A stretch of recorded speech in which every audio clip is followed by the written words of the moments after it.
3 باب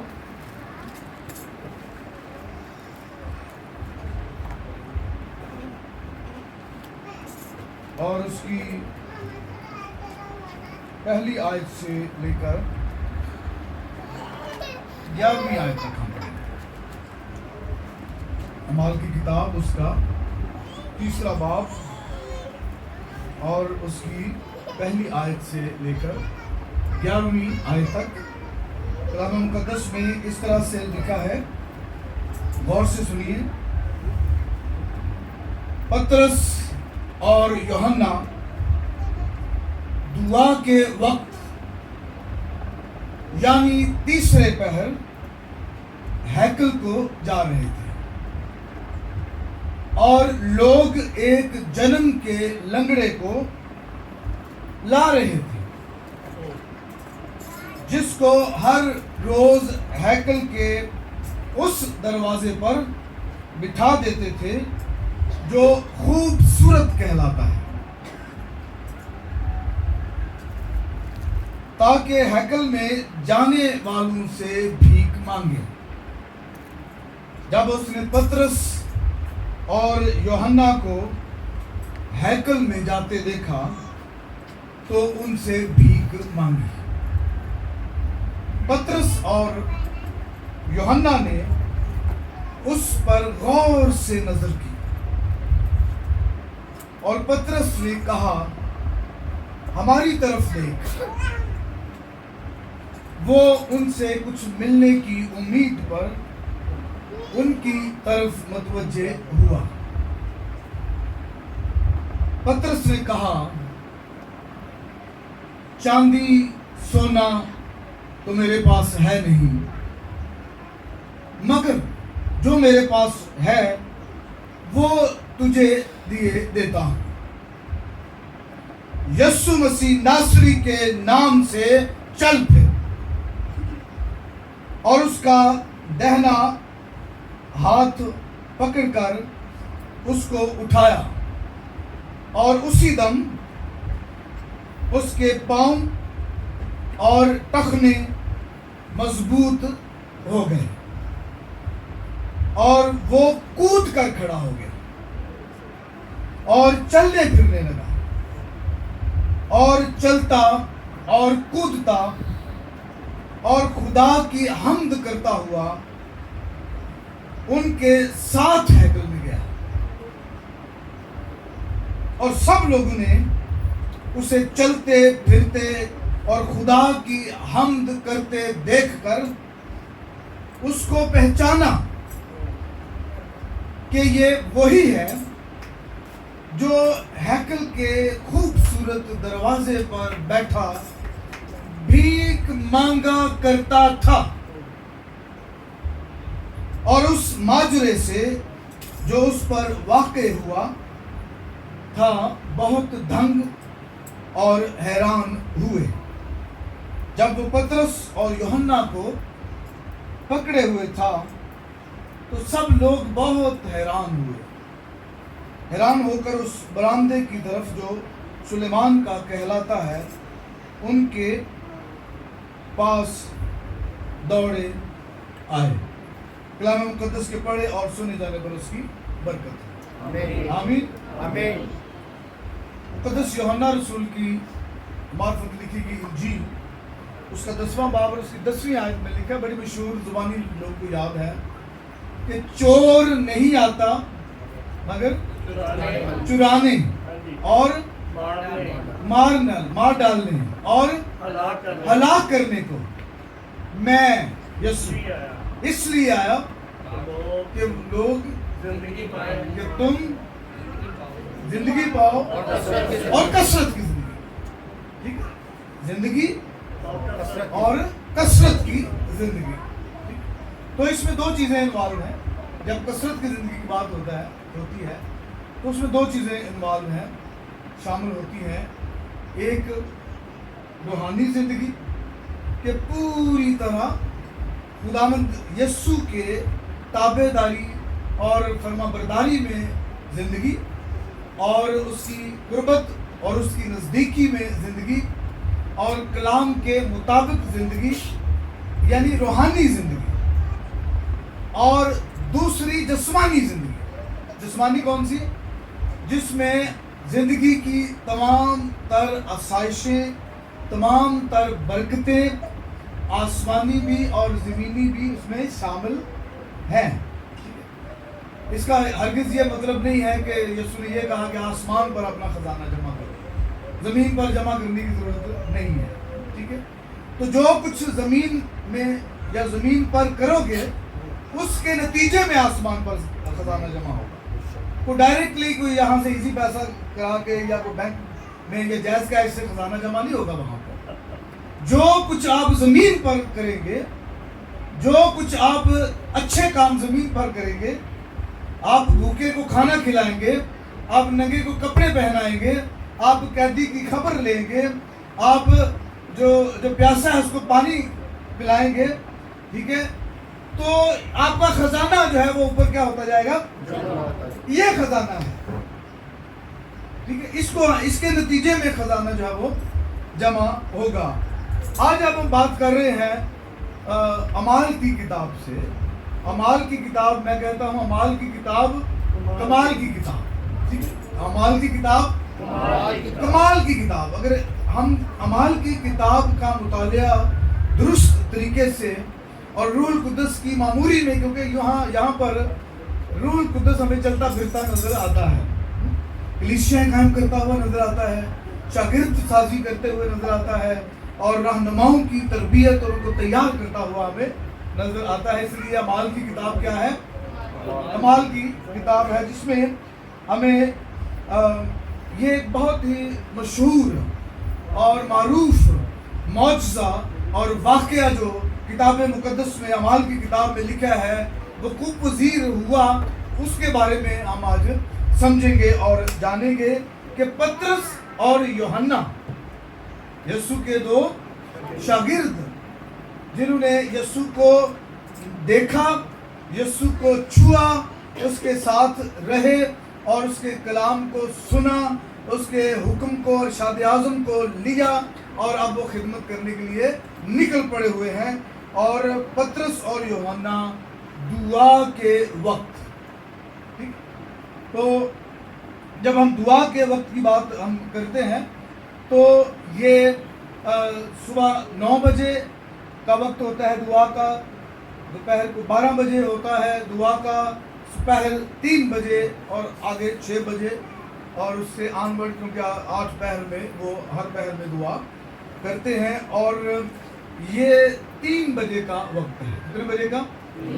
پہر 3 بجے کا وقت ہے. اور لکھا ہے کہ پطرس اور یوحنا دعا کے وقت کہاں جا رہے تھے؟ ہیکل کو جا رہے تھے. اور اسی وقت لوگ ایک جنم کے لنگڑے کو کہاں لا رہے تھے؟ ہیکل کے باہر خوبصورت دروازے پر، جہاں وہ بیٹھا کیا کرتا تھا؟ بھیک مانگا کرتا تھا. اور یہ کون سا لنگڑا ہے؟ جنم کا لنگڑا ہے. جنم کا لنگڑا ہونے کا مطلب یہ ہے کہ یہ اپنی ماں کے پیٹ ہی سے لنگڑا پیدا ہوا ہے. اس وقت جب وہ اس کو ہیکل کے خوبصورت دروازے پر لا رہے تھے، اس وقت اس کی عمر جو ہے وہ 40 برس ہے. ٹھیک ہے، تو اس کا مطلب یہ ہے کہ وہ ماں کے پیٹ ہی سے لنگڑا پیدا ہوا ہے. اس نے زندگی میں 40 سالوں میں کبھی چل کر نہیں دیکھا. اس نے زندگی میں 40 برسوں میں کبھی اپنے پاؤں زمین پر رکھ کر ان پر کھڑا نہیں ہوا. زندگی میں کبھی ایسا موقع نہیں ہوا کہ یہ 2 قدم چلا ہو، کیونکہ یہ جنم کا لنگڑا ہے. یہ جنم کا لنگڑا ہے. اور آج جو ہے وہ ایک نیا کام جو ہے وہ اس کی زندگی میں ہونے والا ہے. یسایہ کی کتاب میں خدا کیا فرماتے ہیں کہ دیکھو میں ایک نیا کام کرنے والا ہوں جو جلد ظہور میں.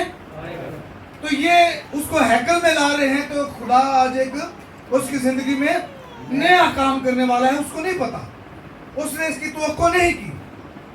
وہ تو آج بھی حسب دستور، حسب سابق بھیک مانگنے کے لیے آ رہا ہے اور لوگ اس کو اٹھا کر لے کر آ رہے ہیں اور وہاں پر اس کو بٹھا دیں گے، اور شام کو یا جب بھی ختم ہوگا اس کا وقت، وہ اس کو اٹھا کر واپس گھر میں لے جائیں گے۔ تو یہ جنم کا لنگڑا زندگی میں اس نے نہیں سوچا ہوگا کہ آج کا دن جو ہے وہ اس کے لیے کوئی مبارک دن جو ہے وہ ہونے والا ہے، کوئی نیا دن ہونے والا ہے، اور اس کی زندگی میں ایک نیا کام ہونے والا ہے۔ سب سے بڑا دن جو ہے وہ اس کے لیے آج ثابت ہونے والا ہے۔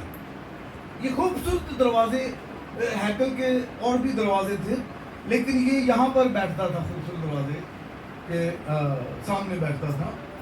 کچھ لوگ دوسرے کسی اور دروازے سے بھی نکلتے ہوں گے، ٹھیک ہے۔ تو یہ دروازہ جو ہے وہ جو یہودی تاریخ دان ہے یوسفس، اس نے کہا کہ یہ کوئی 62 فٹ جو ہے وہ چوڑا ہے اور 31 فیٹ جو ہے وہ اونچا ہے، یعنی بہت بڑا دروازہ ہے۔ یہ کیوں بہت بڑا دروازہ ہے؟ کیونکہ بڑی تعداد میں لوگ یہاں سے گزرتے ہیں، اندر جاتے ہیں، بہت بڑا رش ہوتا ہے، بڑا ہجوم ہوتا ہے جو اس دروازے کے ذریعے سے ہیکل کے اندر داخل ہوتے ہیں۔ اور اس دروازے کے اندر داخل جیسے ہی ہوتے ہیں تو یہاں پر ہیکل کے جو 4 حصے ہوتے ہیں، مردوں کا ہوتا ہے، کاہنوں کا ہوتا ہے، سردار کاہنوں کا ہوتا ہے، اور مردوں کا ہوتا ہے، اور خواتین کا ہوتا ہے، اور غیر قوم کا ہوتا ہے۔ یہ 3 کوٹس ہوتے ہیں، 4 حصے ہوتے ہیں اس کے ہیکل کے، اور اس دروازے سے کے پاس خواتین کا حصہ ہوتا ہے، جہاں سے خواتین اس دروازے کے ساتھ ہی جو ہیکل کا تیسرا حصہ جہاں خواتین بیٹھتی ہیں وہ حصہ شروع ہوتا ہے، ٹھیک ہے۔ تو ایک وجہ اس کی اور بھی ہے کہ یہ جو یوسفس کے مطابق جو تاریخ دان ہے، یہ دروازہ کرنتھس کے بیش قیمت جو تانبا ہے اس سے یہ جڑا ہوا ہے۔ جو کرنتھس کا جو تانبا ہے وہ سونے سے زیادہ چمکتا ہے، سونے سے زیادہ اس کی چمک ہے، ٹھیک ہے، اور وہ بہت خوبصورت ہے، وہ بہت مہنگا ہے، ٹھیک ہے۔ تو اس کرنتھس کے تانبے سے اس دروازے کو جو ہے وہ اس کے بیل بوٹے جو ہے وہ بنائے ہوئے ہیں، اس تانبے سے اس کو جڑا ہوا ہے، اور وہ دور سے ہی، کیونکہ ایک تو اونچا بہت ہے، چوڑا بہت ہے، بڑا بہت ہے، تو وہ دور سے ہی دروازہ جو ہے وہ خوبصورت نظر آتا ہے۔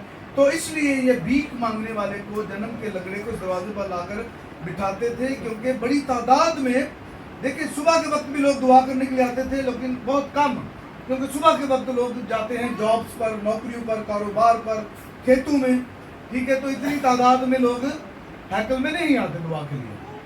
پھر 12 بجے بھی لوگ ابھی اپنے کاموں پر ہی ہوتے ہیں، اور بہت کم لوگ واپس آتے ہیں اپنے اپنے کاموں سے اور دعا کے لیے جاتے ہیں، لیکن دوپہر کو تقریباً لوگ جو ہیں وہ آ جاتے ہیں اپنے اپنے کاموں سے، تو بڑی تعداد میں۔ تو اس لیے یہ دروازے، خوبصورت دروازے پر یہ بیٹھتا تھا تاکہ زیادہ سے زیادہ اس کو بھیک ملے، ٹھیک ہے۔ یہ ہیکل سے آنے والوں سے بھیک نہیں مانگتا تھا، ہیکل میں جانے والوں سے بھیک مانگتا تھا۔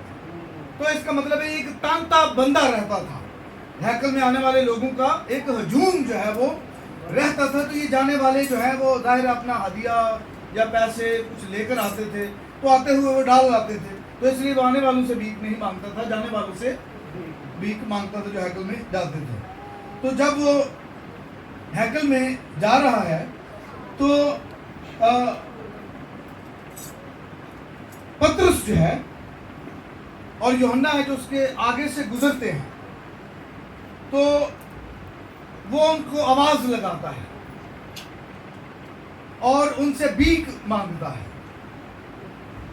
اور اس کے جواب میں پترس اور یوحنا نے اس پر غور سے نظر کی۔ یہ بڑا اہم جو لمحہ ہے ایکچولی، جب بھیک مانگنے والا ان کی طرف دیکھتا ہے وہ اپنی نظر سے دیکھتا ہے کچھ لینے کے لیے، لیکن جب پترس اور یوحنا اس کی طرف دیکھتے ہیں یہ بڑا اہم لمحہ ہے، ٹھیک ہے جی، یہ بڑا امپورٹنٹ ٹائم ہے، بڑا اہم وقت ہے عموماً کیا ہوتا ہے کہ جب کوئی بھکاری ہم سے بھیک مانگتا ہے تو ہم دے دیں تو اچھی بات ہے، اگر نہیں دیں گے تو ہم اس کی طرف دیکھتے نہیں ہیں اور ہم گزر جاتے ہیں. اس کی وجہ یہ ہے کہ جو بھیک مانگنے والے ہیں نا، وہ اکثر آپ کی آنکھوں میں آنکھیں ڈال کے آپ کو دیکھتے ہیں اور بھیک مانگتے ہیں، اور وہ مسلسل آپ کو دیکھتے رہتے ہیں جب تک آپ اپنی آنکھیں چرا کر ان کے پاس سے نکل نہیں جاتے.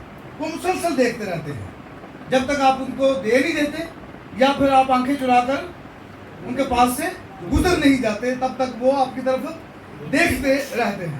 لیکن یہاں پر تھوڑا سا الٹ کام ہوا ہے. وہ یہ توقع نہیں کر رہا تھا.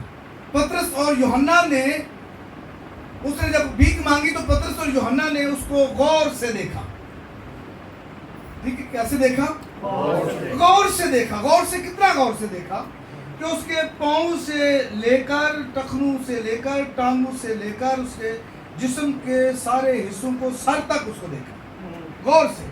جیسے ایکس رے نہیں کرتے، اسکین کرتے ہیں جسم کو، جسم صاف نظر آ جاتا ہے یہ فلاں چیز ہے جسم کے اندر. ٹھیک ہے، تو ایسے وہ نا اسکین کرتے ہیں اس کے جسم کو. تو جب وہ اس کو غور سے دیکھتے ہیں تو اب یہ بھیک مانگنے والا آنکھ چرا رہا ہے. اب بھیک مانگنے والا جو ہے نا وہ تھوڑا سا شرمندہ بھی ہو رہا ہے کہ یہ کون لوگ ہیں جو کبھی کسی نے مجھے اس طرح سے نہیں دیکھا، یہ کیسے لوگ ہیں، یہ مجھے اتنے غور سے دیکھ رہے ہیں. تو وہ اپنی آنکھیں چرا رہا ہے. پطرس اور یوحنا اس کو غور سے دیکھ رہے ہیں اور وہ اب اپنی آنکھیں ان سے چرا رہا ہے. تو پھر پطرس اور یوحنا نے مخاطب ہو کر ان سے کیا کہا کہ ہماری طرف دیکھ. کیونکہ وہ نظریں چرا رہا ہے، وہ کسی اور طرف دیکھنا شروع ہو گیا ہے. تو اس نے کبھی نہیں دینا تو نہ دو، میری طرف دیکھتے کیوں؟ کیا لینا مجھ سے؟ رائٹ. لیکن جب وہ ان کی طرف نہیں دیکھتا تو پطرس اور یوحنا جو ہے وہ اب اس کو کہتے ہیں کہ اب ہماری طرف دیکھ. ٹھیک ہے، یہ اس کی زندگی میں پہلا موقع ہے جب کوئی اس کو یہ کہہ رہا ہے کہ ہماری طرف دیکھ. اور پھر وہ پھر اس امید پر ان کی طرف دیکھتا ہے کہ شاید یہ کچھ زیادہ دیں گے ہمیں. یہ اتنی دلچسپی سے جو ہے وہ دیکھ رہے ہیں، اتنی حیرانی سے دیکھ رہے ہیں، تو ان کو اب کنفرم ہو گیا ہے کہ میں لنگڑا ہی ہوں. ان کو اب یقین ہو گیا ہے کہ میں چل نہیں سکتا. تو اب یہ کہہ رہے ہیں کہ ہماری طرف دیکھ، تو اب یہ کچھ زیادہ دیں گے. تو کچھ ملنے کی امید پر وہ ان کی طرف کیا ہوتا ہے؟ متوجہ ہوتا ہے. کیونکہ پطرس اور یوحنا چاہتا تھا کہ وہ ان کی طرف غور سے دیکھے، آئی کانٹیکٹ میں رہے، آنکھوں میں آنکھیں. کیونکہ پطرس کو آنکھوں میں آنکھیں ڈالنے کا اور نہ ڈالنے کا تجربہ جو ہے وہ تھا.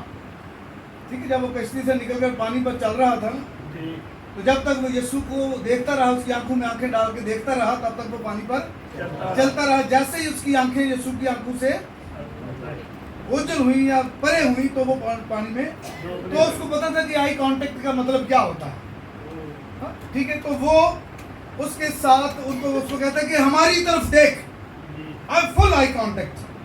ٹھیک ہے، تو وہ چاہتا تھا کہ جو کچھ ہم کہنے جا رہے ہیں وہ اس کو غور سے دیکھے اور اس کو غور سے سنے، اپنی ساری توجہ کے ساتھ اس کو سنے، اپنے سارے ایمان کو اکٹھا کر کے اس کے ساتھ سنے، اپنی پوری اٹینشن کے ساتھ جو ہے وہ اس بات کو سنے. اور پطرس نے کیا کہا جنم کے لنگڑے کو کہ ہمارے پاس سونا اور چاندی جو ہے وہ نہیں ہے. یعنی سونا اور چاندی تو ہمارے پاس ہے نہیں. اس کا کیا مطلب ہے؟ یہ کیوں کہا اس نے؟ کچھ اور بھی وہ کہہ سکتا تھا. تو اس نے کہا ہمارے پاس سونا اور چاندی ہے نہیں. اس نے کہا اگر ہمارے پاس سونا اور چاندی ہوتا اور ہم تجھے دے دیتے، وہ تیرے کسی کام کا نہیں تھا. تو نے تو پھر لنگڑے کا لنگڑے ہی رہنا تھا. یہ سونا اور چاندی تیرے رشتہ داروں نے لے لینا تھا، تیرے خاندان کے لوگوں نے لے لینا تھا، انہوں نے اس کو استعمال کرنا تھا، ان کی زندگی آسان ہو جانی تھی. تو نے تو پھر ادھر ہی آنا تھا واپس. تو سونا چاندی تیرے کسی کام کا ہے ہی نہیں. اگر تجھے دے بھی دیتے